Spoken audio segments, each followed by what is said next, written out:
వ్యవస్థలు విఫలమైనప్పుడు, చట్టాలు వ్యక్తులకి చుట్టాలుగా మారినప్పుడు, ఏ వ్యవస్థలైతే బాధ్యతాయుత తత్వం వదిలేసి రాజకీయ బానిసత్వం చేస్తాయో అప్పుడు ప్రజలు ప్రత్యామ్నాయం వైపు చూడటం ప్రారంభిస్తారు. ఆ ప్రత్యామ్నాయమే న్యాయ వ్యవస్థ. ఆ న్యాయ వ్యవస్థ క్రియాశీలకంగా లేకపోతే క్రియాశీలకంగా ఉండే న్యాయమూర్తి కోసం ఆతృతగా ఎదురు చూస్తారు.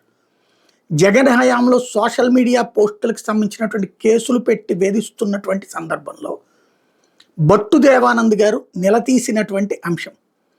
అందుకనినే వాస్తవంగా ఎక్కడైనా సరే ఒక చీఫ్ జస్టిస్ మారుతున్నప్పుడు ఫ్రంట్ పేజీ బ్యానర్ హెడ్డింగ్లు అవుతాయి. మామూలుగా మిగతా న్యాయమూర్తులు బదిలీనప్పుడు లోపల పేజీల్లో వస్తుంటాయి. కానీ భట్టు దేవానంద్ గారి వార్తని అన్ని పత్రికలు ఫ్రంట్ పేజీల్లో వేసుకున్నాయి అంటే అర్థం ఏంటి? ఆయన వాస్తవంగా తమిళనాడుకి బదిలీ అయి మళ్ళీ వెనక్కి వచ్చారు. ఆయన్ని వెళ్ళనివ్వద్దని ఆ రోజున న్యాయవాదులందరూ ఘోషించారు.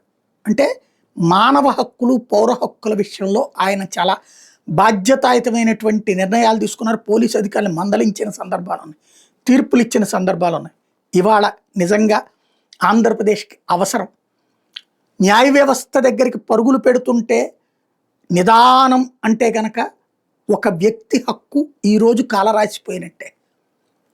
ఇవాళ చట్టబద్ధంగా జరగాల్సిన దానికంటే చట్టంలో ఉన్న లొసుగుల ఆధారంగా కేసులని కంటిన్యూ చేస్తున్నటువంటి వేళ భట్టు దేవానంద్ గారి గురించి మీడియా ఇంతగా హైలైట్ చేసిందంటే ఆయన మీదన, అలాగే న్యాయ వ్యవస్థ మీదన ఎంత ఆశ పెట్టుకుందో ఈ సమాజం అర్థం చేసుకోవచ్చు.